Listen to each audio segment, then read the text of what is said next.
मीठे बच्चे, आप मुए मर गई दुनिया, बाप का बनना अर्थात देह अभिमान टूटना, एक बाप के सिवाय और कुछ भी याद न आए। प्रश्न है, अंत का समय समीप देखते हुए कौन सा स्लोगन सदा याद रखना है? उत्तर, किनकी दबी रहेगी धूल में, किनकी राजा खाए। यह स्लोगन सदा याद रखो, क्योंकि अभी दुख के पहाड़ गिरने हैं, सबका मौत होना है। तुम बच्चे तो अभी बाप पर पूरा बलि चढ़ते हो, तुम्हारा सब कुछ सफल हो रहा है। तुम एक जन्म बलि चढ़ते, बाप 21 जन्मों के लिए बलिहार जाता है। 21 जन्म तुम्हें लौकिक माँ बाप के वर्षे की दरकार नहीं। द्वापर से फिर जैसा कर्म वैसा फल मिलता है। गीत, मैं एक नन्हा सा बच्चा हूँ। ओम शांति। भगवान को हमेशा परमपिता परमात्मा कहते हैं और उनका ऊंचा नाम भी है, ऊंचा ठाव भी है। सबसे ऊंच मूल वतन में रहते हैं। अब जबकि गॉड फादर कहते हैं तो जरूर बच्चे ही ठहरे। वह बाप है स्वर्ग का रचयिता। क्रिएटर जरूर नई दुनिया ही रचेंगे, तो वह आएगा कहाँ? क्या पतित दुनिया में व पावन दुनिया में? देखो, यह बात अच्छी रीति धारण करने की है।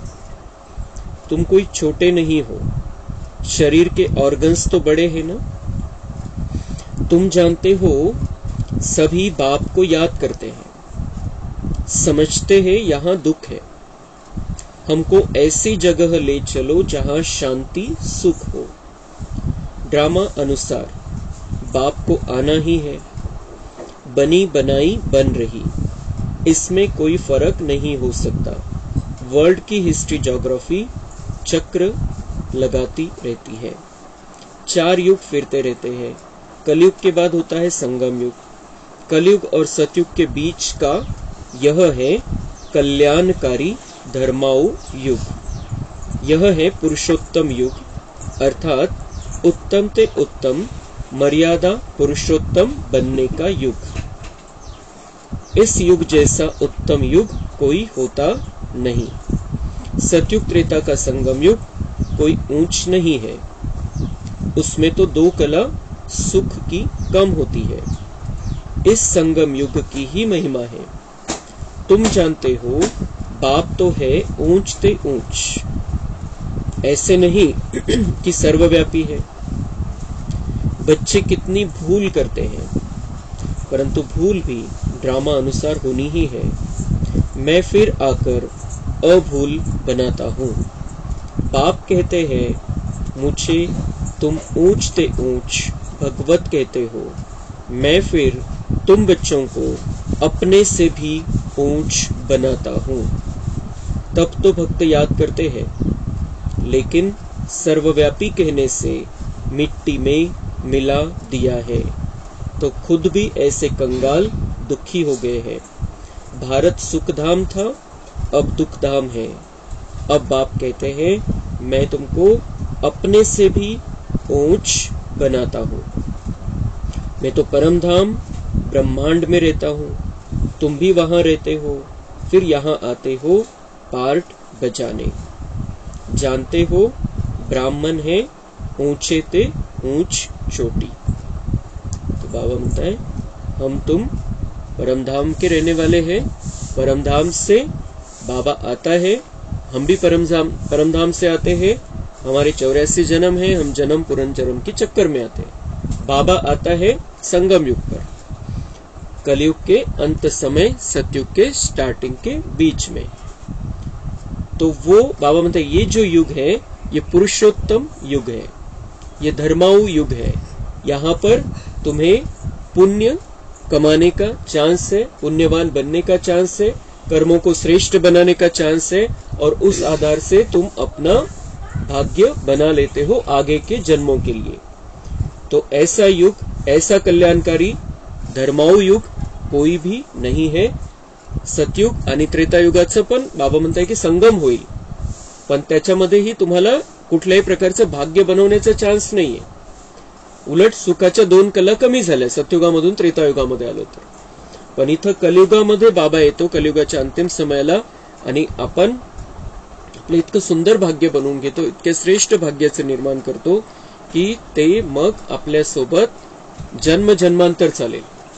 इसलिए ये हमें सुखी बनाने वाला युग है, ऊंची अवस्था में ले जाने वाला युग है, ऊंची स्टेज पर पहुंचाने वाला युग है.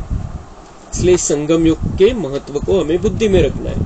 दूसरी गोष्ट बाबा म्हणते मैं तुम्हारा बाप हूं, तुम मुझे परमपिता कहते आए हो, इसका मतलब तुम बच्चे हो. मैं बाप हूं, तुम बच्चे हो, और मैं सबका बाप हूं, इसलिए ऊंचे ते ऊंचा बाप हूं. मैं हूं ऊंचा बाप हूं, बड़ा बाप हूं, लेकिन मैं तुम्हें अपने से भी ऊंच बनाता हूं. मैं तुम्हें अपने से भी ऊंच बनाता हूं, अपने से भी बड़ा बना देता है, क्योंकि वो आकर नई दुनिया में राज नहीं करेगा, हमें राज सौंप देता है, हमें इस दुनिया का मालिक बना देता है. तो ऊंचा बाबा है, लेकिन बच्चों को ऊंचा बनाता है, ऊपर की लेवल पर लेकर जाता है.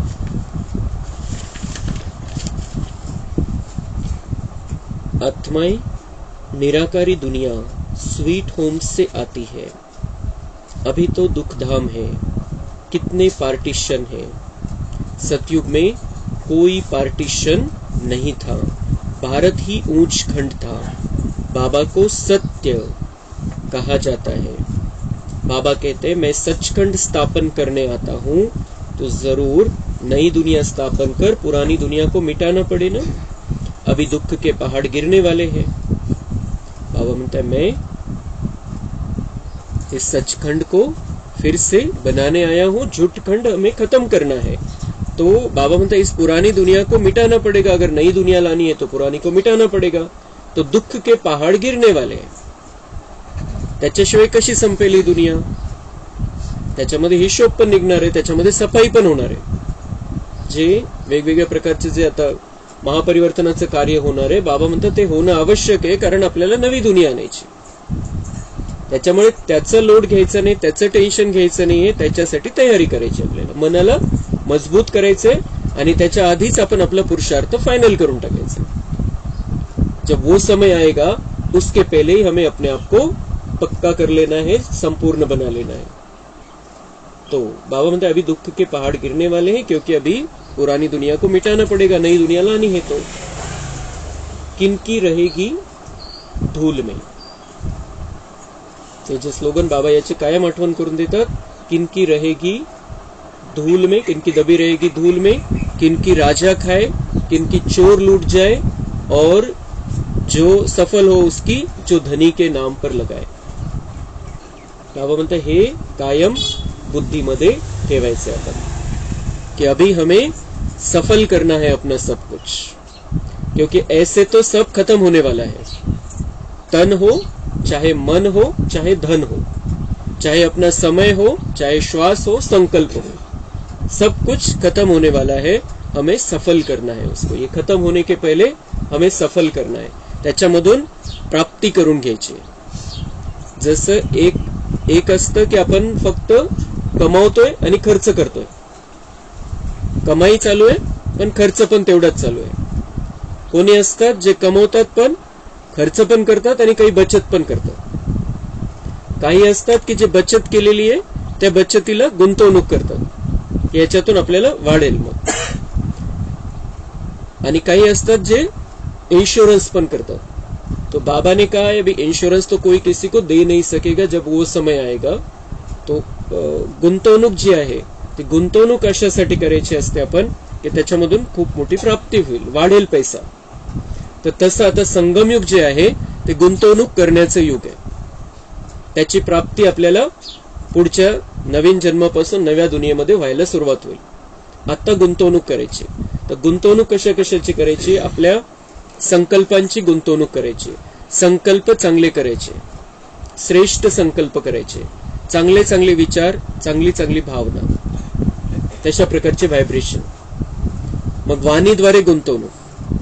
चांगलंच बोलायचं, वाईट बोलायचंच नाही कोणाला. एक शब्द सुद्धा आपल्या मुखातून चुकीचा नाही निघाला पाहिजे, समोरचा किती चुकीचा असू दे. शांततेने आपल्याला समजून सांगायचंय.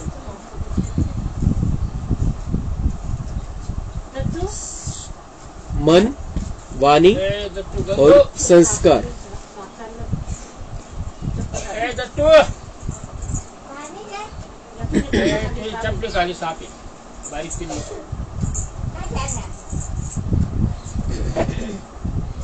हमें अपने संस्कारों के द्वारा भी प्राप्ति कर लेनी है, संस्कारों को परिवर्तन करना है, देवी देवता जैसा बन जाना है. जो भी हमारे अंदर जो भी कमी कमजोरी है, जो देवी देवताई पण नहीं रहा है, उसको हमें परिवर्तन कर लेना है. आणि मग तनाद्वारे गुंतवणूक, तनाद्वारे जे काही आपण या शरीराच्या द्वारे सेवा करू शकतो ती सेवा आपल्याला करायची. ज्या प्रकारची सेवा, जिथं आपल्याला सेवा दिसेल, जे ईश्वरीय कार्यामध्ये ज्या प्रकारची आपण सेवा करू शकतो त्या प्रकारची सेवा करून सफल करून घ्यायचं, आपलं तन सफल करून घ्यायचं. मग आपल्याकडे धन आहे, ते धन आपण ईश्वरीय कार्यामध्ये लावू शकतो. जे काही आहे आपलं सांभाळून, आपलं करून, जे काही आपल्याकडे पैसा आहे तो आपण ईश्वरीय सेवेमध्ये लावू शकतो. जिथं कुठं आपल्याला गरज वाटते, सेंटरसाठी गरज आहे, कुठं आपल्याला सेंटर बनवायचं त्याच्यासाठी गरज आहे, कुठं आपण गेलो एखाद्या दुसऱ्याच ठिकाणी सेंटरवरती बाबांचं जिथं कार्य चाललेलं आहे आणि तिथं वाटलं आपल्याला की इथं काहीतरी कमी आहे, इथं आवश्यकता आहे या गोष्टीची, आपलं घर आहे, बाबांचं घर आहे, तिथं आपण ते देऊ शकतो. हमारे पास है तो हमें उसको सफल करना है. ती गुंतवणूक आहे आणि त्याचं रिटर्न आपल्याला पुढच्या जन्मापासून मिळायला सुरुवात होणार आहे. और हमें ये भावना रखनी है कि जो भी जहां भी बाबा का कार्य है वो मेरा कार्य है, मेरे परिवार का कार्य है. जेव्हा ही आपली अशी बेहदची बुद्धी होईल तेव्हा आपल्याकडून अनेक प्रकारची सेवा होईल. जिथं कुठं काही आपण बघतोय की वेगळं वातावरण निर्माण झालेलं आहे, अशांती आहे, दुःख आहे, तर तिथं आपण शांतीची किरणं द्यायची, बाबांशी कनेक्शन जोडून तिथं शांती द्यायची, पवित्रतेची किरणं द्यायची. ते तिथं जे बोलण्यातून शांत करता येत नसेल तर वाणीद्वारे नाही जमत कधी कधी, तर त्यावेळेला आपण मनाच्या द्वारे शांत करायचे, बाबांकडून शक्ती घ्यायची, त्यासाठी बाबांकडून शांतीची किरणं घ्यायची आणि ते सगळ्यांना तिथं द्यायची. तर ही पण एक गुंतवणूक आहे. हे जे काही आपण करतोय संगमयुगामध्ये त्याचं रिटर्न आपल्याला पुढच्या जन्मापासून मिळायला सुरुवात होणार आहे. आणि इथं करतोय तो बाबा म्हणताय खुशी के रूप में प्रत्यक्ष फल यहाँ पर मिल जाता है. जी सेवा आपण इथं करू ते त्याचं प्रत्यक्ष फळ खुशी, आनंद वाटतो आपल्याला. आपण जर काही केलं, आपल्याकडून काही झालं तर त्याचा एक वेगळा आनंद असतो, तर तो इथं प्राप्त होऊन जाईल. आणि ईश्वरीय कार्य आपण करतोय तर त्याच्या आनंदाची कल्पना नाही करू शकत आपण. इतक्या सुंदर जर मनापासून आपण केलेलं आहे, ईश्वरीय सेवा कोणत्याही प्रकारची केलेली आहे, तर त्याचा तो जो आनंद आहे तो खूप सुंदर अशा प्रकारचा आनंद आहे. तर तो आनंद इथं प्राप्त करायचा आहे आणि त्याच्यासोबत ती गुंतवणूक होऊन जाईल जी आपल्यासोबत कामात येईल आणि ती पुढच्या जन्मापासून ती गुंतवणूक आपल्याला रिटर्न द्यायला सुरुवात करेल.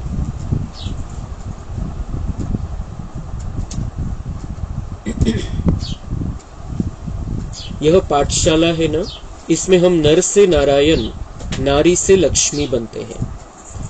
इसमें अंधश्रद्धा की बात नहीं. स्कूलों में एम ऑब्जेक्ट होती है ना, तुम बाप के पास आए हो बेहद का वर्षा लेने.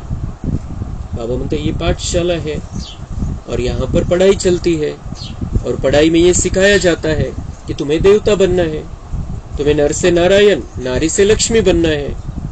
तर अभ्यास करून घेतो बाबा आपल्याकडून, आपल्याला शिकवतो की कशी भावना ठेवायची, कसं विचार करायचंय, कसं बोलायचंय, कसं वागायचंय, कसं बाबांशी कनेक्शन जोडून ती ताकद घ्यायची, कसे पाप कर्म भस्म होतील आपले, कशा प्रकारे आपण जुने संस्कार परिवर्तन करून नवीन संस्कार आपल्यामध्ये आणायचे, देवी देवतासारखं इथं राहायचंय.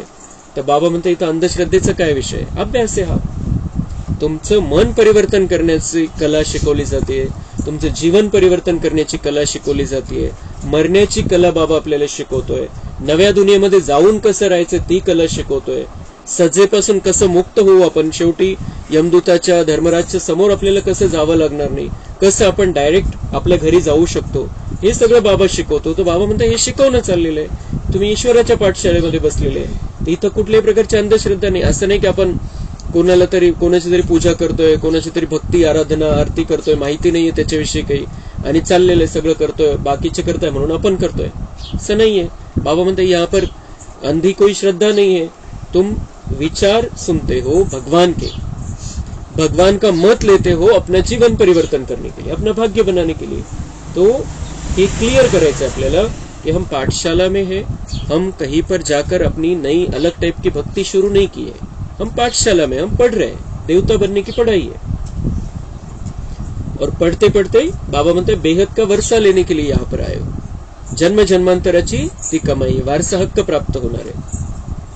वहां का वर्षा यहाँ लेना होता है, वहां का वर्षा यहाँ लेना होता है. तिथला जो वारसा हक्क, बाबा म्हणते तिथल्या जन्मामध्ये जो कामात येणार आहे तो वारसा हक्क तुम्हाला इथंच प्राप्त करून घ्यायचा आहे, इथंच चान्स आहे. वह है ही सुखधाम, यह है दुखधाम. गीत में सुना मैं छोटा सा बच्चा हूं. तुम बच्चे हो ना, कोई 25 वर्ष का, कोई 20 वर्ष का. बाबा कहते एक दिन का बच्चा भी वर्षा ले सकता है. तो बाबा म्हणता है मैं एक छोटा सा बच्चा हूं. एक खूप सुंदर अशा प्रकारची भावना आहे. हमें बाबा का छोटा सा नन्हा सा बच्चा बनकर रहना है. बाबा म्हणते भले चाहे 20 वर्ष के हो चाहे 25 वर्ष के हो, लेकिन अपने आप को ऐसे समझो मैं छोटा सा बच्चा हूं. जी पवित्रता छोट्या बच्च्यामध्ये असते तशा प्रकारचं आपल्याला आपली स्थिती ठेवायची, मनाची स्थिती. त्याला माहिती नसतं विकार काय, छोटाचे बाळ असतं. तर तसं बाबा म्हणताय ऐसे ही अपने आप को समझो कि मैं बाबा का छोटा सा बच्चा हूं. विकारों के बारे में मुझे पता ही नहीं है, विकारी जीवन के बारे में पता ही नहीं है. उस तरीके का काम क्रोध लोभ मोह अहंकार का मुझे कुछ सोचना नहीं है. जे 2 महिन्याचं 4 महिन्याचं 6 महिन्याचं बाळ असतं त्याची ती स्थिती असते. आता आपण बघतोय की लवकरच विकार यायला सुरुवात होते छोट्या बाळांमध्ये, पण एक 6 महिन्यापर्यंत तरी आपण असं समजू शकतो की त्याच्यामध्ये काही विकार नाहीये. तर तशा प्रकारची आपल्याला आपली स्थिती ठेवायची. 20-25 साल के है लेकिन छोटा बच्चा अपने आप को समझना. 20-25 साल के ज्ञान में भी शरीर से भी हो सकते हैं, ज्ञान में भी 20-25 साल के हो सकते हैं, 50 साल के भी हो सकते हैं, लेकिन हमें अपने आप को समझना है मैं बाबा का छोटा सा नन्हा सा बच्चा हूं. आणि बाबांनी सांगितले बच्चे बनोगे तो बच जाओगे, बच्चे बनकर रहो तो बच जाएंगे, बाबा संभाल लेगा. अगर हम बड़े बन जाएंगे, यहाँ पर अपने आप को बड़ा समझेंगे, तो फिर हमें ही खुद को ही संभालना पड़ेगा और वो हम नहीं संभाल सकते. अभी जो जैसे बाबा हमारी संभाल कर सकता है, हम अपने आप को नहीं संभाल सकते. तो बाबा की गोदी में बैठ जाना है, बाबा का छोटा सा नन्हा सा बच्चा बनकर रहना है हमें. आणि दुसरी गोष्ट मग जेव्हा सेवा आहे तेव्हा छोटा बच्चा नहीं समजायचं. सेवा करायची तो नहीं मैं तो छोटा हूं, मैं क्या कर सकता हूं, असं नहीं. स्थिति छोटे बच्चे की, लेकिन जब सेवा है तब बड़ा बनकर सेवा करनी है. सेवेची ती भावना. बाबा खूप मोठा आहे पण सेवा करण्यासाठी आलेला, इतका मोठा बाबा, सर्वोच्च बाबा, पण तो काय म्हणतो मैं सेवाधारी हूं. तो ऐसे सेवा करते समय हमें बड़ा बनकर सेवा करनी है. मन में रहना चाहिए मैं बाबा का छोटा सा नन्हा सा बच्चा हूं, लेकिन सेवा करने में पीछे नहीं रहना है. बेहद का बाप फिर भारत को हीरे जैसा बनाने आया है. सतयुग में कितने हीरे जवाहरों के महल थे. फिर जब भक्ति मार्ग शुरू होता है तो पतित राजाएं बैठ सोमनाथ जैसा मंदिर बनाते हैं. राजाओं के पास मंदिर होते हैं, आजकल तो बहुत ही मंदिर बनाते रहते हैं. सबसे मुख्य मंदिर किसने बनाया होगा? जो पूज्य से पुजारी बनते हैं, जरूर उन्होंने ही बनाया होगा. आप ही पूज्य आप ही पुजारी, यह महिमा परमपिता परमात्मा की नहीं है. उनकी महिमा तो सबसे न्यारी है. हर एक मनुष्य की महिमा अलग होती है. ऊंच से ऊंच महिमा है बाप की, जिससे तुम 21 जन्मों का वर्षा पाते हो. फिर द्वापर से लेकर तुम लौकिक बाप का बच्चा बन जैसे जैसे कर्म करते हो ऐसा जन्म लेते हो. बाबा म्हणते हे जे 20 जन्म आहे आणि संगम युगातला जन्म आहे त्याचा वारसा हक्क तुम्हाला इथंच प्राप्त होऊन जातो, कारण तिथं कर्माचं कुठल्याही प्रकारचं फळ नाहीये. जे सतयुग आणि त्रेतायुगामध्ये आपले जन्म आहे असं नाही की तिथं कोणत्याही प्रकारचं, तिथं एक तर चुकीचंही कर्म होत नाही आणि चांगलंही कर्म होत नाही. चांगलं म्हणजे ज्याच्यातून काही पुण्य जमा होईल अशा प्रकारचं कर्म करण्याचं तिथं चान्स नाही. कोणासाठी पुण्य करणार तिथं? सगळे पुण्यवान आत्मे, आणि त्यामुळे त्याचा हिशोब तिथं बनत नाही. पुण्याचा पण बनत नाही आणि पापाचा पण बनत नाही. आणि म्हणून बाबा म्हणतात की तुम्हाला तिथला जो वारसा हक्क तो इथं घ्यायचा आहे. आणि द्वापर नंतर मग पाप पुण्य तो विषय येऊन जातो आणि त्यानुसार मग तुम्हाला वारसा हक्क मिळतो, त्यानुसार तुमचे जन्म होतात.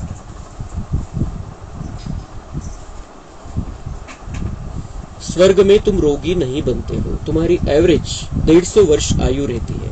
कितने हेल्दी रहते हो, बीमारी दुख आदि का नाम नहीं। ऐसी दुनिया में हम जा रहे हैं जहां पर कोई बीमारी नहीं और किसी प्रकार का दुख भी नहीं है। तुम ब्राह्मण देवताओं से भी ऊंच हो, क्योंकि तुम भारत की ऊंच सेवा करते हो। तुम हो श्रीमत पर श्रेष्ठ ते श्रेष्ठ, ऊंच ते ऊंच भगवान की मत मिलती है, जिससे तुम भी श्री लक्ष्मी नारायण बनते हो श्री श्री शिव बाबा द्वारा। फिर माया का प्रवेश होता है तो तुम असुरी बन पड़ते हो। कल्प कल्प बाबा ऐसे आकर समझाते हैं। फिर बाबा म्हणता है ये सब कुछ होता है, फिर मैं आता हूँ, तुम्हें समझाता हूँ, तुम फिर से समझदार बन जाते हो, देवता बन जाते हो। और वही समय फिर से आया है जब तुम विकारों के वश हो गए थे, इसलिए दुखी जीवन हो गया था। मैं आया हूँ, अब मैं तुम्हें इन सब से, इन दुखों से छुड़ा रहा हूँ और समझ दे रहा हूँ। फिर बाबा ने ज्ञान का कलश तुम माताओं पर रखा है, मनुष्य से देवता बनाने। सन्यासी तो माताओं को नर्क का द्वार समजते हैं। बाबा कसं कोणत्याही गोष्टीला कशा प्रकारे उदाहरण देऊन समझवतात। बाबा म्हणता है सन्यासी तो माताओं को नर्क का द्वार समझते हैं, निंदा करते हैं, फिर आकर उन्हीं माताओं से भीक मांगते हैं। मग भोजन करण्यासाठी कोणाकडे जाणार? भोजन तर मातांकडूनच प्राप्त होणार आहे। ते तर म्हणतात की नारी नर्क का द्वार आहे, पाप है नारी सोबत राहणं वगैरे, त्यांच्या ज्या गोष्टी आहे। लेकिन बाबा कहते मैंने तो माताओं के सिर पर ज्ञान का कलश रखा है। माताएं भारत को स्वर्ग बनाने वाली है आणि सगळ्यांना बाबाने अधिकार दिलेला आहे कि शिव बाबा से डायरेक्ट कनेक्शन जोड़ना है माताओं ने और सारी दुनिया का कल्याण करना है। अपने परिवार का, अपने घर का, अपने गांव का तो करना ही है, लेकिन सारी दुनिया का कल्याण करने के लिए बाबा ने माताओं को आगे रखा है। और वो सन्यासी एक तरफ नारी को नर्क का द्वार कहते हैं और उनके सामने जाकर ही भीख मांगते, त्यांच्यावरती अवलंबून राहतात। तो फिर कर्जा चढ़ जाता है। बाबा म्हणता है फिर वो उनकी निंदा करते हैं और उनसे ही भीख मांगते हैं, उनसे ही भोजन लेकर खाते हैं, तो कर्जा चढ़ जाता है उनके ऊपर। कर्ज तो चढ़तोच ना, त्यांच्याकडून घेऊन खाता है, कर्जा चढ़ जाता है। मग काय होतं? इसलिए पुनर्जन्म फिर भी गृहस्थियों के पास ले फिर संन्यास करते। तो कर्ज चुकतो करण्यासाठी बाबा म्हणते फिर वहां पर गृहस्थी के पास वो जन्म लेते हैं और फिर मग पुन्हा ते ही रेकॉर्डिंग असते संन्यासाची, ते संस्कार खेचतात। मग पुन्हा काही दिवसानंतर त्यांना अचानक वैराग्य येतं आणि ते पुन्हा घर सोडून निघून जातात। पुनर्जन्म नहीं लेते तो फिर इतने ढेर सन्यासी कहां से आते? बाबा त्यांनी जर पुनर्जन्म नसता घेतला, संन्यास केलेला आहे, स्वर्गामध्ये पोहोचले असते, तर इतके संन्याशांची संख्या का वाढली? कमी व्हायला पाहिजे होती। जर जो संन्यासी आला त्यांनी शरीर सोडलं तर मग कमी व्हायला पाहिजे होती। संन्याशांची संख्या का वाढलेली है? बाबा म्हणते उनका हिसाब बनता है, पुनर्जन्म लेते, फिर उनमें वो संस्कार जागृत होते, फिर वो संन्यास ले लेते, इसलिए वो संख्या बढ़ गई है। बाप कहते हैं तुम अपने जन्मों को नहीं जानते, हम बताते हैं। मनुष्य 84 जन्म कैसे लेते हैं? 84 लाख की बात तो हो ही नहीं सकती। कल्प की आयु ही 5000 वर्ष है। इन शास्त्रों ने तुम्हें घोर नींद में सुला दिया था। बाबा शास्त्रांची महिमा पण करतात की हां त्यावेळेला जरुरी होतं, पण आज बाबा म्हणतात त्याच्याच आधाराने सगळे जसे काही झोपलेले होते की 84 लाख योनिया, वेगवेगळ्या योनीमधून भटकून मग मनुष्य जन्मामध्ये यायचं। त्यांनी म्हणजे इतका साध्या गोष्टीचा सुद्धा विचार नाही केला कोणी की आपण काय म्हणतोय त्याचा अर्थ काय निघतोय। त्यांनी काय सांगितलं की 84 लाख योनीमध्ये भटकून मग पुण्यकर्माचा उदय होतो आणि मग तो मनुष्य जन्म प्राप्त होत असतो। मग पुण्यकर्माचा उदय झाला, मनुष्य जन्म प्राप्त झाला, तर सगळे सुखी राहायला पाहिजे होते, कारण त्याचं पुण्य म्हणून मनुष्य जन्म प्राप्त झाला। आणि आज आपण बघतोय की सगळे मनुष्य दुःखी आहे। तर एवढी इतकी सिंपल गोष्ट त्याचा सुद्धा त्यांनी विचार नाही केला की जर तसं आहे तर मग सगळेच सुखी राहायला पाहिजे होते, कोणालाच दुःख नसतं व्हायला पाहिजे। आणि जनावरांच्या योनीमध्ये राहून कोणतं पुण्यकर्म करू शकतो की ज्यामुळे मनुष्य जन्म प्राप्त होईल? तर हे सगळ्या गोष्टी, तर त्यामुळे बाबांना म्हणावं लागलंय कि शास्त्रों ने तुम्हें घोर नींद में सुला दिया था, समझ में नहीं आता है नींद में होते तब। अब बाप ने तुमको जगाया है, तुम जाग कर बाप से वर्षा ले रहे हो। तुम छोटे बच्चे हो, कोई 3 मास का, कोई 4 मास का, तुम ईश्वर के बनते हो तो फिर आप मुए मर गई दुनिया। हम ईश्वर के बनते हैं मतलब देहभान समाप्त. आप मुळे मर गई दुनिया म्हणजे देहभान समाप्त. मृत्यू म्हणजे काय? शरीर सोडतो, आत्मा आहेच. तर तसं इथं पण बाबांचे जेव्हा आपण बनतो, आणि बाबांचं बनलो असं केव्हा म्हणता येईल? जेव्हा आपण स्वतःला आत्मा समजलोय, शरीराचं भान समाप्त झालेलं आहे. बाबा का बनते हो तो देह अभिमान टूट जाता है. बाप कहते शरीर में रहते हुए, गृहस्थ व्यवहार में रहते हुए कमल फूल समान रहना है. सतयुग में तुम पवित्र संबंध में थे, अब अपवित्र गृहस्थ धर्म वाले बने हो. तुम देवी देवता धर्म वाले हो, 84 जन्म लेते हो. बाबा म्हणते सतयुग में पवित्र संबंध थे, अब अपवित्र गृहस्थ धर्म है. बाबा अभी हमें फिर से पवित्र गृहस्थ धर्म में रहना सिखाता है, पवित्र संसार करना सिखाता है. सतयुग में, त्रेता युग में संन्यास नहीं लेना है, हमें संसार करना है. प्रत्येकाचा संसार राहील, तो पवित्र संसार राहील. अच्छा, मीठे मीठे सिक्की लधे बच्चों प्रति माता पिता बाप दादा का याद, प्यार और गुड मॉर्निंग. रूहानी बाप की रूहानी बच्चों को नमस्ते. हम रूहानी बच्चों की रूहानी बाप दादा को याद, प्यार, गुड मॉर्निंग, नमस्ते. वहाँ बाबा वहाँ, शुक्रिया बाबा शुक्रिया. धारणा के लिए मुख्य सार है, स्वराज्य के लिए बाप पर बलि चढ़ना है, एम ऑब्जेक्ट सदा सामने रखनी है, पुरुषार्थ कर सूर्यवंशी बनना है. बाप से जो ज्ञान का तीसरा नेत्र मिला है वह सदा खुला रहे, माया की प्रवेशता न हो जाए इसका पूरा ध्यान रखना है. योग अग्नि से विकर्माजीत बनना है. तो ज्ञान का तीसरा नेत्र मिला है, हम त्रिनेत्री बने हैं, तो सदा हमें इस ज्ञान के तीसरे नेत्र को खुला रखना है. स्वतःला जागृत स्थितीमध्ये ठेवायचे. जे काही ज्ञान ज्याला देणं आवश्यक आहे त्याला ते ज्ञान द्यायचे. खूप हुशारीने आपल्याला हे ज्ञान द्यायचे. सगळे जे जे बाबा आपल्याला सांगतो, आपण खूप बाबांचे श्रेष्ठ आणि हुशार बच्चे, समजदार बच्चे म्हणून बाबा या सगळ्या गोष्टी आपल्याला सांगतो मुरलीमधून. त्यामुळे आपला तिसरा डोळा उघडलेला आहे. पण प्रत्येकाची ती कॅपॅसिटी नसते, म्हणून थोडं थोडं सांगायचं. सगळ्या गोष्टी नाही सांगायच्या. त्यांना जीवनामध्ये जे आवश्यक आहे ते सांगायचंय, बाबांचा परिचय द्यायचा आहे आणि दुनियेची हालत सांगायची. बाकीच्या ज्या गोष्टी बाबा आपल्याला सांगतो समजून, ते प्रत्येक गोष्ट त्यांच्या बुद्धीला ती लेवल नाहीये त्यांना समजून घेण्याची. म्हणून मुरलीतली प्रत्येक गोष्ट आपण नाही सांगायची. मुरलीच्या द्वारे आपला तिसरा डोळा उघडतो, पण ते जेव्हा मुरली ऐकतील तेव्हा त्यांचा तिसरा डोळा उघडेल. म्हणून आपण सगळ्याच गोष्टी ज्या मुरलीमध्ये येतात त्या नाही सांगू शकत, सांगायच्या पण नाही. जे त्यांच्यासाठी जेवढं आवश्यक आहे, त्यांना स्थिर ठेवण्यासाठी, शांत राहण्यासाठी, तेवढं सांगायचंय. आणि बाबांचं बनवायचा प्रयत्न करायचा. ते जेव्हा बाबांचे बनतील तेव्हा त्यांचाही तिसरा डोळा उघडून त्यांचंही कल्याण होईल. वरदान, सर्व संबंधों से बाप को अपना बनाकर एक रस रहने वाले नष्टो मोहा स्मृती स्वरूप भव. शेवटच्या पेपरमध्ये जर पास व्हायचे तर बाबा म्हणताय सर्व संबंधों से बाप को अपना बनाओ, एक रस रहो. नष्टो मोहा स्मृति स्वरूप बनने के लिए सर्व संबंधों से बाप को अपना बनाओ. किसी भी दैहिक संबंध में बुद्धि का लगाव न हो. अगर कहीं भी लगाव होगा तो बुद्धि भटकेगी. बैठेंगे बाप को याद करने, और याद वही आएगा जिसमें मोह होगा. किसका मोह पैसे में होता है, किसका जेवर में, किसका किसी संबंध में. जहां भी होगा वहां बुद्धि जाएगी. अगर बार बार बुद्धि जाती है तो एक रस नहीं रह सकते. तो बाबा म्हणते कशामध्येही व्यक्ती, वस्तू किंवा वैभव, कशामध्येही मोह ठेवायचा नाही. आतापासूनच ती प्रॅक्टिस केली आपण तर मग अंत समयाला बाबा आठवेल. नाहीतर मग त्यावेळेला ज्याच्यामध्ये मोह आहे, ज्याच्यामध्ये आपली बुद्धी भटकतीये, एक तर ज्याच्याविषयी स्नेह मोह आहे त्याच्यामध्ये बुद्धी जाते, आणि ज्याच्याविषयी राग द्वेष आहे मनामध्ये त्याच्यामध्ये बुद्धी जाते. ते सगळ्यापासून आपल्याला लगाव, झुकाव, इन सब बातों से मुक्त हो जाना है. एक बाबा के साथ में रहना है और सबकी सेवा के लिए हम यहाँ पर उपस्थित हैं. उनकी सबकी रूहानी सेवा हमें करनी है. तो हम नष्टो मोह हो जाएंगे और बाबा की स्मृति में रहेंगे और अंतिम पेपर में पास हो जाएंगे. स्लोगन, प्रकृति को दासी बना दो तो उदासी दूर भाग जाएगी.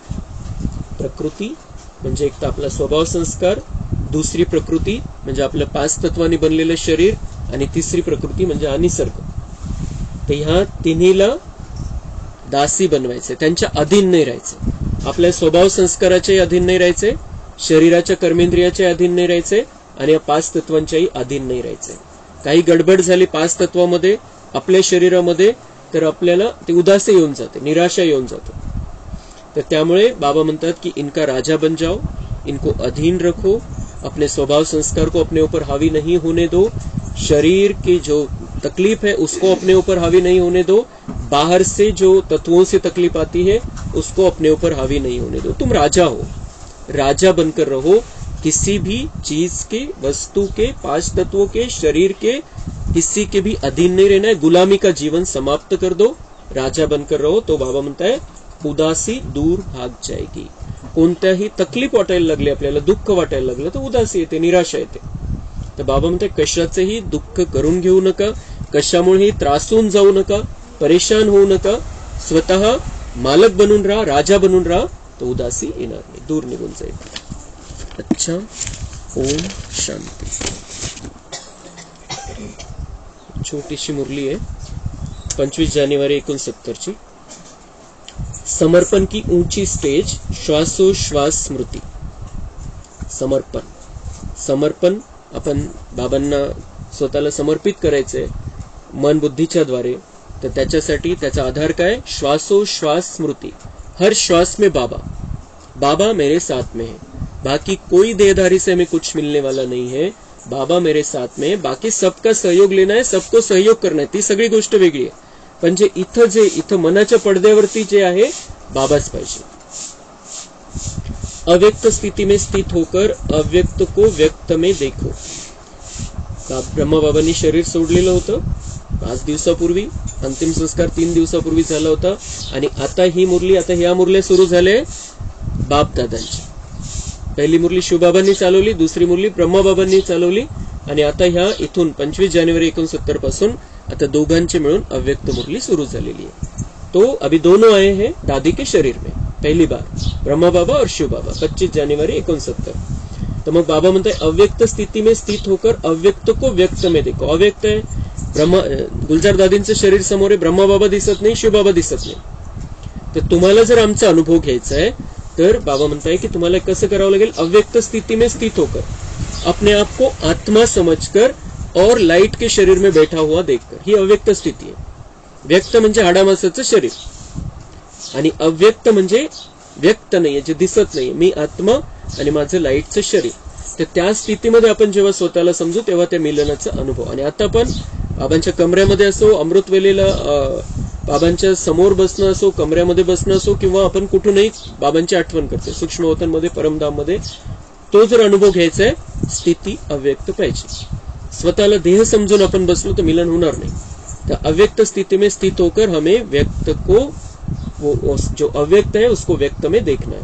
तर बाबांचा फोटो पण ठेवलेला आहे, त्या फोटोमध्ये पण बाबांना आलेलं जर आपल्याला बघायचंय, तो अनुभव जर, ती भासणं जर घ्यायची तर आपण स्वतःला पण गुप्त आत्मा आणि लाईटच्या शरीरमध्ये विराजमान असं बघायचंय.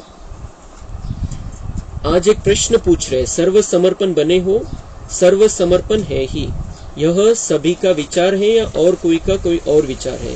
सर्व समर्पण किसको कहा जाता है? सर्व में यह देह का भान भी आता है. देह का भान तोडकर समर्पण बनना है. सर्व समर्पण कशाला म्हणता येईल? ज्याला देहाचं भान नाहीये, देहभान समाप्त. मी आत्मा आहे, मी एक सुंदर चैतन्य चमकता सितारा आहे, मी या शरीराला चालवणारी चैतन्य शक्ती, मी आत्मा इथं विराजमान आहे. आणि सगळे आदेश, जे मेंदूला आदेश द्यायचे, डोळ्यांना आदेश द्यायचे, कानाला आदेश द्यायचे, मी देतोय. हातापायांच्या द्वारे कर्म करणारी मी आत्मा करून घेतो मी यांच्याकडून. ही स्थिति, तो ये है बाबा म्हणते समर्पण की स्थिति, कि सब कुछ बाबा को अर्पण. जब हम आत्मा अपने आप को महसूस करते हैं तो बाबा पर समर्पित हो जाते हैं.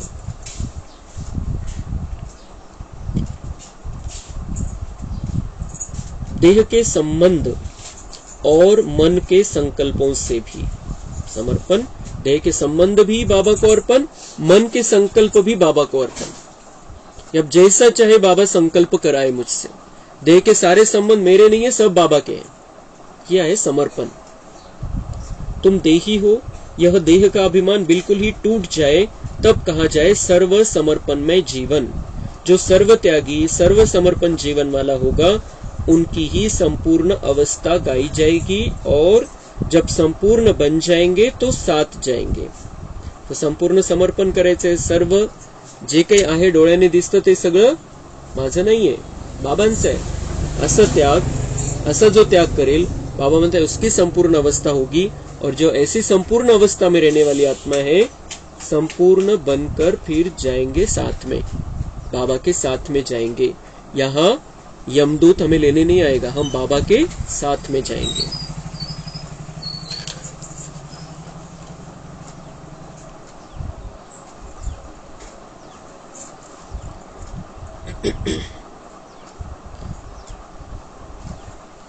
योग से या भोग से हिसाब किताब चुकतू जरूर करना पडता है. दोनच पद्धती आहे. जो काही हिशोब आहे 63 जन्माचा तो जर आपल्याला मिटवायचा, नील करायचंय, योग से या भोग से, भोग कर चुकतू करना है या फिर योग से समाप्त कर लेना है. योग से तो खत्म ही हो जाता है, और भोग कर, और भोगना है. जब भोग रहे हैं, जब कोई सामने आया हिसाब किताब, तब भी अभी बाबा हमारे साथ में, तो बाबा से शक्तियां ले सकते. जब भी हमारे सामने भोगना आती है किसी भी रूप में, तो बाबा साथ है, तो वो हिसाब किताब सहज चुकतू हो जाता है. जब तक महापरिवर्तन का जो विनाश का खास समय शुरू नहीं हुआ है, तब तक बाबा जो हिसाब किताब है वो चुकतू करने के समय हमारे साथ में ही है. लेकिन हमें ज्यादा से ज्यादा जो पाप कर्म हमारे बने हैं, योग से चुकतू करने, भोग से नहीं. भोग से तो जो होगा होगा, लेकिन हमें योग से सब कुछ खत्म कर लेना है. वैसे तो समर्पण हो ही, लेकिन अब समर्पण की स्टेज ऊंची हो गई है. समर्पण उसको कहा जाता है जो श्वासोश्वास स्मृति में रहे, एक भी श्वास विस्मृति का न हो, हर श्वास में स्मृति रहे. और ऐसे जो होंगे उनकी निशानी क्या है, उनके चेहरे पर क्या नजर आएगा, क्या उनके मुख पर होगा मालूम है? हर्षित मुख. हर्षित मुक्ता के सिवाय और भी कुछ होगा.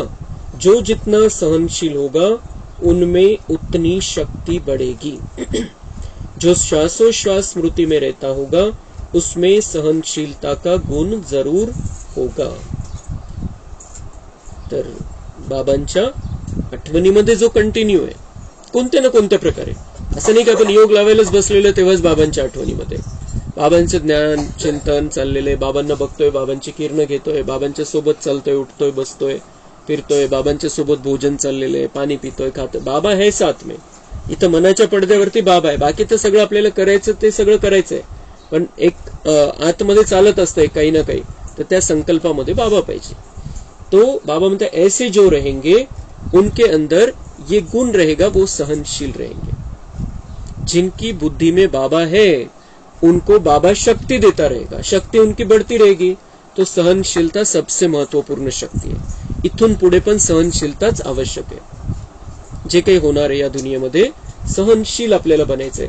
आणि ही सहनशीलता आणण्यासाठी बाबा खूप सुंदर उपाय सांगताय की श्वासोश्वास स्मृति में रहो, मुझे भूलो ही नहीं, तो मेरे से करंट खींचते रहोगे, शक्तियां खींचते रहोगे. सहन करणं तुमच्यासाठी अवघड नाही. आणि जो सहन करेल, ज्याच्यामध्ये ती सहनशीलता आलेली आहे, एखादी गोष्ट आली आणि आपण सहन केली तर त्याचा एक आनंद वेगळाच असतो. त्या सहनशीलतेच्या सोबत चेहऱ्यावरती आनंद राहील. सहनशीलता दिखाई देगी और चेहरे पर खुशी दिखाई देगी. ऐसे नहीं कि सहन कर रहे लेकिन जबरदस्ती कर रहे, सहन कर रहे जबरदस्ती कर रहे कि बाबा ने कहा है सहन कर लो इसलिए सहन कर रहे, ऐसे नहीं. बाबा त्याचे सिक्वेंस सांगता है कि अगर आप श्वासोश्वास स्मृति में रहोगे ताकत आएगी, और जब सहन करने का समय आएगा सहन कर लोगे, और सहन कर लिया इसलिए और भी ज्यादा आनंद आएगा कि मेरे में ये ताकत है, मैं सहन कर, मैं कमजोर आत्मा नहीं हूं, मैं सब कुछ सहन कर सकता हूं क्योंकि बाबा मेरे साथ में है. मैं किसका बना हूं, कौन मेरे साथ में, इतना बड़ा सर्वशक्तिवान मेरे साथ में है, तो वो शक्ती दे रहा है, वो साथ में है, मैं सहन कर रहा हूं. खूप आनंदाने आपण सहन करू आणि तो जो आनंद आहे तो चेहऱ्यावरती दिसेल. म्हणून जे श्वासोश्वास बाबाच्या स्मृतीमध्ये सहनशील होंगे, हर्षित मुक्ता चेहरे पर होगी. और सहनशील होने के कारण एक तो वो हर्षित होगा और दूसरा शक्ति दिखाई देगी उसके चेहरे पर, निर्बलता नहीं. जो सहनशील होगा हर्षित होगा और शक्ती दिखाई देगी चेहरे पर, कमजोर नाही वाटणार. कोणाकोणाला बघून असं वाटतं आपल्याला दया येते की किती सहन करावं लागतं यांना बिचारे, अशी भावना नहीं आली पाहिजे आपल्याकडे बघून. हम सहन कर रहे हैं लेकिन पूरी ताकत से सहन कर रहे हैं और खुशी खुशी सहन कर रहे हैं. कोणा आपल्याकडे बघून, आपल्या चेहऱ्याकडे बघून कोणालाही दया नहीं आली पाहिजे कि बिचाऱ्यांना किती सहन करावं लगता। वो भाव आ रहा है, इसका मतलब बाबा से शक्ति नहीं मिल रही, खींच नहीं रहे। तो हमें बाबा से शक्ति खींचनी है, सहन करना है, लेकिन खुशी के साथ। तो यह जो कभी कभी मुख से निकलता है कि कैसे करे, क्या होगा, यह शब्द निर्बलता के है जो नहीं निकलने चाहिए। जब मन में आता है तो मुख पर आता है, परंतु मन में नहीं आना चाहिए। क्या करे, कैसे करे, बाबा म्हणता है मन में जब रहता है तब वो मुख पर बात आ जाती है, कसं करू मी, नहीं सहन होत। तो बाबा म्हणता है लेकिन मैं हूं, मेरे से शक्ति लो और सहन करो। बहुत आराम से सहन कर सकते हैं हम अगर बाबा से शक्ति लेते हैं तो। मनमना भव मध्याजी भव। मनमना भव का अर्थ बहुत गुह्य है। जैसे ड्रामा का सेकंड बाय सेकंड जिस रीति से जैसा चलता है उसी के साथ मन की स्थिति ऐसे ही ड्रामा की पटरी पर सीधी चलती रहे, जरा भी हिले नहीं, चाहे संकल्प से चाहे वाणी से, ऐसी अवस्था हो। ड्रामा की पटरी पर चल रहे हो परंतु कभी कभी रुक जाते हो, मुख कभी कभी हिल जाता है, मन की स्थिति हिलती है, फिर आप पकड़ते हो।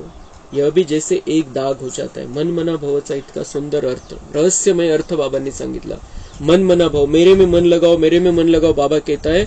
बाबांनी खूप सुंदर ही अव्यक्त मुरलीच्या सुरुवातीलाच ही गोष्ट सांगितली कि मन मेरे में लगाओ, इसका मतलब जैसे ड्रामा चल रहा है वैसे उसको स्वीकार करना।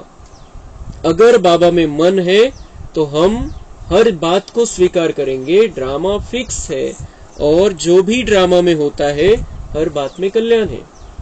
तो जैसे ये ड्रामा चल रहा है उसी अनुसार हमारी स्थिति भी चलती रहे, हिले नहीं। बाबा म्हणते हैं मन की अवस्था बहुत शक्तिशाली होनी चाहिए। जो भी ड्रामा चल रहा है उसको वैसे की वैसे स्वीकार करो, और बाबा में मन रहेगा तो ये ड्रामा को स्वीकार करने की ताकत आती है। तो बाबा म्हणता है फिर कभी कभी गड़बड़ हो जाती है, रुक जाते हो, ड्रामा की पटरी जैसे चल रही वैसे चलते रहो, जसं चाललंय तसं चालत राहा, सेवा जी आहे ती करा त्याच्यामध्ये। पण मनाची अवस्था हल्ली नहीं पाहिजे, थकले नहीं पाहिजे, तुम्ही परेशान नहीं झाले पाहिजे ड्रामा बघून। तो बाबा म्हणता है कि वो जो सीन देखकर मन की स्थिति को बिगाड़ लेते हो, हिल जाती है स्थिति, फिर उसको आप पकडते हो, फिर मन की स्थिति को फिर पकडते हो, म्हणजे गडबड झाली पुन्हा तिला स्थिर करण्यासाठी वेळ, जी टाइम, एनर्जी सगळं खर्च करावं लागतंय। तो बाबा म्हणता ऐसे नाही, प्रत्येक गोष्टीला स्वीकारत चला। आणि आपण कोणतीच गोष्ट स्वीकारण्यासारखी नाही, मग आज नाही स्वीकारायचं जर ठरवलं आपण, कोणतीच गोष्ट स्वीकारण्यासारखी नाही, सगळ्यामध्ये गडबड आहे। कोणत्या कोणत्या गोष्टीमुळे परेशान होणार आणि स्वतःला कमजोर बनवणार आपण। हर बात को स्वीकारना है, उसमें हमें क्या करना है उतना देखना है, सर हम क्या कर सकते उतना देखना है, पर परेशान नहीं होना है। खूप सुंदर बाबा हे मंत्र देतोय आपल्याला पुढच्यासाठी, आजपासून त्याला पक्क करायचंय आपण। फिर भी एक बात अब तक भी कुछ वाणी तक आई है, प्रैक्टिकल में नहीं आई है। कौन सी बात वाणी तक आई है, प्रैक्टिकल में नहीं आई है? यही ड्रामा की ढाल जो सुनाई। बाबा म्हणता ये प्रैक्टिकल में नहीं आई। बाबा रिझल्ट सांगताय की वाणी तक आई आहे, सांगण्यापुरतं आहे की हा ड्रामा आहे, फिक्स आहे, सगळं जे व्हायचं तेच होणार आहे। वाणी तक तो आई है, लेकिन जेव्हा प्रत्येकासमोर जी परिस्थिती येते त्यावेळेला भूल जाता है ड्रामा कुछ समय के लिए। लेकिन बाबा म्हणता है प्रैक्टिकल मध्ये आली पाहिजे कि ड्रामा फिक्स है, ड्रामा कल्याणकारी है, और उसमें हमें अभी कल्याण नहीं दिखाई दे रहा है तो बाद में उसमें दिखाई देगा कि इसमें कल्याण था। जसं ब्रह्मा बाबा गेले तर कोणती कल्याणाची गोष्ट आहे त्याच्यामध्ये? शरीर सोडून गेले, इतकं चांगलं सगळं चाललं होतं, इतकी सेवा विस्तारायला लागली होती, ब्रह्मा बाबा गेले, तर त्याच्यामध्ये तर कोणतं कल्याण नाहीये। पण कल्याण कोणतं होतं? जे गुप्त कल्याण हे होतं की ब्रह्मा बाबा गेले, त्यांना आता शरीराचं काही कुठल्याही प्रकारचं बंधन राहिलं नाही, आणि मग त्यांनी ती स्पीडमध्ये सेवा चालू केली, आणि त्याचा परिणाम आपण आजपर्यंत बघतोय। म्हणून जरी अकल्याण वाटलं एखाद्या सीन मध्ये, पण त्याच्यामध्ये कल्याण सामावलेलं असतं। संगम युगामध्ये प्रत्येक गोष्टीमध्ये कल्याण आहे। तो बाबा म्हणते ये बात प्रैक्टिकल में, बुद्धि में रखनी है हर समय। अब यह है जैसे अब समय नजदीक है वैसे समय के अनुसार जो अंतर्मुक्ता की अवस्था, वाणी से परे अंतर्मुख होकर कर्मना में अव्यक्त स्थिति धारण करने की अवस्था दिखाई देनी चाहिए, वह कुछ अभी भी कम है। कारोबार भी चले और वह स्थिति भी रहे, यह दोनों इकट्ठा एक समान रहे, अभी इसमें कमी। मग पुन्हा अजून अंतर्मुक्तेमध्ये कमी आहे। बाबा म्हणताय कामकाज करणं आहे, कारोबार करणं आहे, लेकिन अपने आप को देखते रहो, बाबा को देखते रहो, अंतर्मुखी रहो, बाहर मुखी नहीं रहना है, परदर्शन परचिंतन नहीं करना है, स्वदर्शन करना है, खुद को देखते रहो और बाबा में लीन रहो।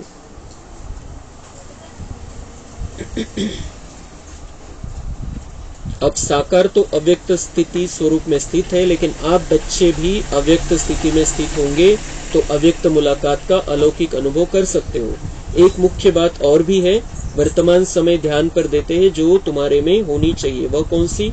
कोई को आता है जो मुख्य साकार रूप में भी कहते थे, अमृत वेले उठना। अमृत वेले का वायुमंडल ऐसा ही रहेगा। साकार में अमृत वेले बच्चों से दूर होते भी मुलाकात करते थे।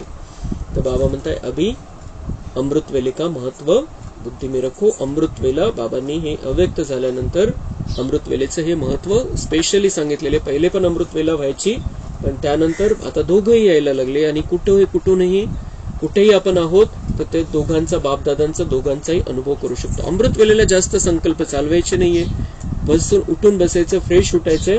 मैं बाबा का हूँ, बाबा मेरा है, बाबा मुझे में शक्ति भर रहा है, बाबा मुझे शांति दे रहा है, बाबा मेरे सामने है।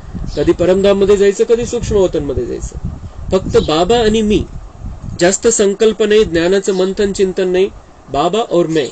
मग ते जागृत ठेवण्यासाठी स्वतःला वेगवेगळ्या प्रकारचे संकल्प आपण करू शकतो की स्वर्ग में बाबा मुझे लेकर जाने के लिए आया है, बाबा मेरा कल्याण करने के लिए इतनी सारी बातें सुनाता है, समझाता है, इतकं चांगलं मार्गदर्शन मला भेटतंय, इतकं चांगला बाबा मला रस्ता दाखवतोय। सो वेगवेगळ्या प्रकारे आपण बाबा आणि मी याविषयीचं चिंतन त्यावेळेला करायचंय। 2 तास बाबांनी स्पेशली आपल्यासाठी ठेवलेला है। तो यह बाप दादा की शुभ इच्छा है कि जल्दी से जल्दी इस अव्यक्त स्थिति का हर एक बच्चा अनुभव करे। वैसे तो आप जब साकार से साकार रीति से मिलते थे तो आपकी आकारी स्थिति बन जाती थी। अब जितना जितना अव्यक्त आकारी स्थिति में स्थित होंगे उतना ही अलौकिक अनुभव करेंगे। अच्छा, ओम शांति। कम बोल